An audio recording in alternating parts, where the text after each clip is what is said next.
Spot on siis üks nendest täpilistest koertest. Alguses oli päris lootusetu tunne, sest et ta ei tahtnud kuidagi lähedale lasta endale. Jooksis eest ära, puges peitu. Aga siis me sai ta sellest suuremast kambast eraldatud ja varjupaigast tuppa toodud.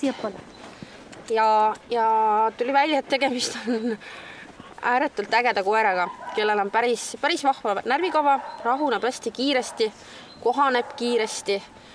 Et kui alguses oli niimoodi, et ta toas ronis meil mööda laudu ja aknalaudu ja toole ja riiuleid, sest et ta on nagu ei osanud toas olla. Siis nüüd on täpselt samamoodi, et ma võtan ta endale kontorisse, mina teen oma asju, tema magab mu tooli kõrval.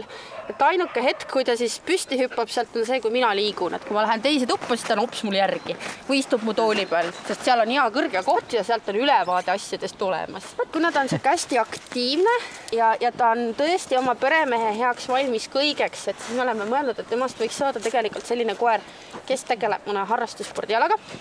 Et see oleks nagu ideaalne. Et see annaks talle seda enesekindlust ka natukene juurde.